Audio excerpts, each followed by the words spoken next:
તમે જોઈ શકો છો DMS ડેશબોર્ડ પેજ. આ ડેશબોર્ડ એક ઓવરઓલ એનાલિટિક્સ પેજ છે જેમાં તમે જોઈ શકો છો ટોટલ કેટલી ફાઇલ્સ છે, કેટલા ગઠ્ઠા નંબર એન્ટર છે, કેટલી ફાઇલ રિસીવ થઈ છે અને કેટલી રિસીવ ફાઇલમાંથી કેટલી ફાઇલ સ્કેન થઈ છે, સ્કેનિંગના પેજીસ કેટલા પેજીસ સ્કેન થયા છે ટોટલ, કેટલા પેજીસ રિટર્ન છે. તમે આ યુઝર સ્કેનિંગ રિપોર્ટ જોઈ શકો છો કે કેટલા યુઝરે કેટલા પેજીસ અને કેટલી ફાઇલ સ્કેનિંગ કરી છે. તમે પ્રોસેસ સ્ટેટસ જોઈ શકો છો, કેટલી રિસીવ થઈ છે, સ્કેન થઈ છે અને રિટર્ન થઈ છે. તમે આ સ્કેન ટ્રેન્ડનો ગ્રાફ જોઈ શકો છો. આપણે વિલેજ સમરી પણ આપી છે. વિલેજ સમરીમાં તમે જોઈ શકો છો વિલેજ વાઇઝ કેટલા પેજીસ સ્કેન થયા છે.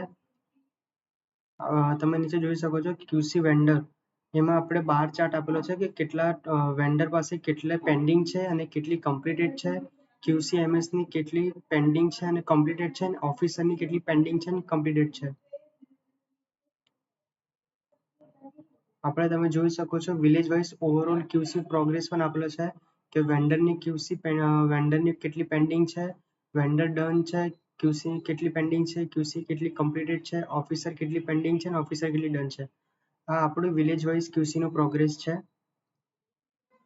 આપણે તમે જોઈ શકો છો આ સ્કેનિંગ વાઇઝ વિલેજ ડિસ્ટ્રીબ્યુશનનો ગ્રાફ છે. ડોક્યુમેન્ટ ટાઈપ પ્રમાણે આપણે ચાર્ટ આપેલા છે. આ પેજ ઓવરઓલ એનાલિટિક્સ પેજ છે જેમાં તમે ફાઇલ્સની એનાલિટિક્સ તમે ચેક કરી શકો છો.